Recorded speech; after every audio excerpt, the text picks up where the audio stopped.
Welcome students.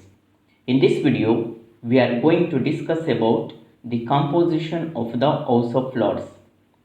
This video is useful for the students who are studying BA 3rd Sem Political Science under Mangalore University. The House of Lords consists of the following 7 categories of members. ಶ್ರೀಮಂತರ ಸಭೆಯು ಈ ಮುಂದಿನ 7 ಗುಂಪಿನ ಸದಸ್ಯರನ್ನು ಒಳಗೊಂಡಿದೆ. The first one is the princes of the royal blood.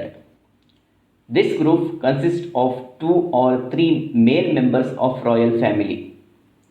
They will very rarely attend the meetings. ಮೊದಲನೇ ಗುಂಪು ರಾಜಮನೆತನದ ರಾಜಕುಮಾರರು. ಈ ಗುಂಪು ರಾಜಕುಟುಂಬಕ್ಕೆ ಸೇರಿದ 2 ಅಥವಾ 3 ಪುರುಷ ಸದಸ್ಯರನ್ನು ಒಳಗೊಂಡಿದೆ. ಇವರು ಬಹಳ ಅಪರೂಪವಾಗಿ ಈ ಸದನದ ಸಭೆಗಳಲ್ಲಿ ಭಾಗವಹಿಸುತ್ತಾರೆ. The second category is hereditary peers. Most of the members of this house falls in this group. These are the persons who have either received the peerages from the monarch or the descendants of such persons. ಎರಡನೇ ಗುಂಪು ಅನುವಂಶೀಯ ಪೀರರು. ಶ್ರೀಮಂತರ ಸಭೆಯ ಬಹುತೇಕ ಸದಸ್ಯರು ಈ ಗುಂಪಿಗೆ ಸೇರಿದವರಾಗಿದ್ದಾರೆ. ಇವರು ರಾಜ ಅಥವಾ ರಾಣಿಯಿಂದ ಪೀರತ್ವವನ್ನು ಪಡೆಯುತ್ತಾರೆ ಅಥವಾ ಈಗಾಗಲೇ ಪೀರತ್ವವನ್ನು ಪಡೆದಿರುವ ಸದಸ್ಯರ ಅನುವಂಶೀಯರಾಗಿರುತ್ತಾರೆ. The third group is representative peers of Scotland. They are 16 in number. Earlier they were elected, but now they are admitted to the house on hereditary basis. ಮೂರನೆಯ ಒಂದು ಗುಂಪು ಸ್ಕಾಟ್ಲ್ಯಾಂಡ್ನ ಪ್ರಾತಿನಿಧಿಕ ಪೀರರು. ಇವರ ಸಂಖ್ಯೆ 16. ಪ್ರಸ್ತುತ ಇವರು ಅನುವಂಶೀಯತೆಯ ಆಧಾರದ ಮೇಲೆ ಈ ಸದನದ ಸದಸ್ಯತ್ವವನ್ನು ಪಡೆಯುತ್ತಾರೆ. ಈ ಹಿಂದೆ ಚುನಾವಣೆಯ ಮೂಲಕ ಆಯ್ಕೆಯಾಗುತ್ತಿದ್ದರು. The fourth group is representative peers of Ireland. Earlier 28 peers were elected from Ireland, but after the Ireland became a free state, Irish representatives were diminished and now not a single peer remains as the member of the House of Lords. ನಾಲ್ಕನೆಯ ಒಂದು ಗುಂಪು ಐರ್ಲೆಂಡಿನ ಪ್ರಾತಿನಿಧಿಕ ಪೀರರು.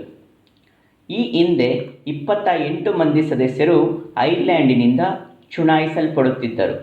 ಆದರೆ Ireland ಒಂದು ಹೊಸ ದೇಶವಾದ ನಂತರ ಈ ಸದಸ್ಯರ ಸಂಖ್ಯೆ ಇಳಿಮುಖಗೊಂಡು ಪ್ರಸ್ತುತ ಒಬ್ಬರೂ ಕೂಡ ಈ ಸದನದ ಸದಸ್ಯರಾಗಿ ಉಳಿದಿಲ್ಲ.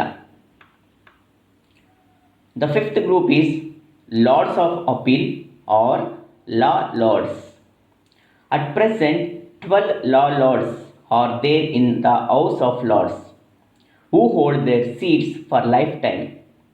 They are appointed by the Crown among distinguished jurists to assist the House in the performance of its judicial functions.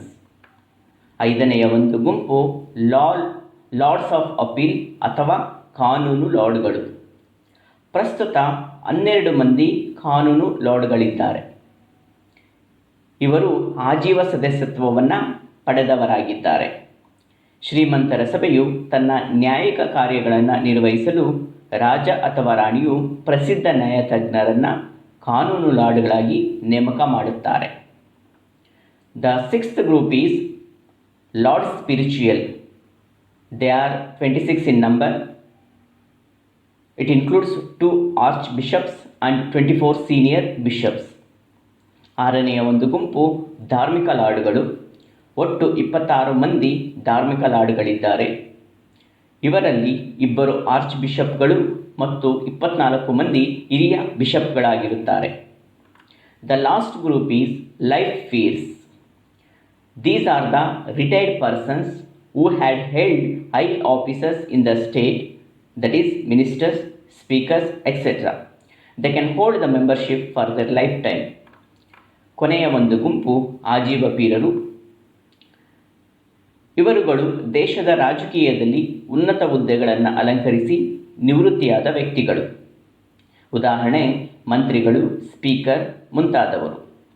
ಇವರುಗಳು ತಮ್ಮ ಜೀವಿತಾವಧಿಗೆ ಈ ಸದನದ ಸದಸ್ಯತ್ವವನ್ನು ಪಡೆದಿರುತ್ತಾರೆ. Then let's go to the Lord Chancellor. Lord Chancellor is the presiding officer of the House of Lords. He is a member of the cabinet. He is elected by the king or queen on the advice of the prime minister. His powers as presiding officer are insignificant as compared with the House of Speaker. Since 2006, the office of the Lord Chancellor has been abolished. He has been substituted by Lord Chief Justice. Lord Chancellor ರವರು ಶ್ರೀಮಂತರ ಸಭೆಯ ಅಧ್ಯಕ್ಷತೆಯನ್ನು ವಹಿಸುತ್ತಾರೆ. ಇವರು ಕ್ಯಾಬಿನೆಟ್ನ ಸದಸ್ಯರೂ ಹೌದು. ಇವರನ್ನು ಪ್ರಧಾನಮಂತ್ರಿ ಶಿಫಾರಸ್ಸಿನ ಮೇರೆಗೆ ರಾಜ ಅಥವಾ ರಾಣಿ ನೇಮಕ ಮಾಡುತ್ತಾರೆ. ಸಾಮಾನ್ಯರ ಸಭೆಯ ಸ್ಪೀಕರ್ಗೆ ಹೋಲಿಸಿದರೆ ಇವರ ಅಧಿಕಾರ ಮತ್ತು ಕಾರ್ಯಗಳು ನಗಣ್ಯ. 2006ರಿಂದ ಲಾರ್ಡ್ ಚಾನ್ಸಲರ್ ಹುದ್ದೆಯನ್ನು ರದ್ದುಗೊಳಿಸಲಾಗಿದೆ. ಇವರ ಕಾರ್ಯಗಳನ್ನು ಪ್ರಸ್ತುತ ಲಾರ್ಡ್ ಚೀಫ್ ಜಸ್ಟಿಸ್ ಇವರು ನಿರ್ವಹಿಸುತ್ತಾರೆ. Committee system. The House of Lords has various committees similar to that found in the House of Commons. The most important committees are the Committee of Privileges, the Appeal Committee, the Standing Orders Committee, and the Committee of Selection.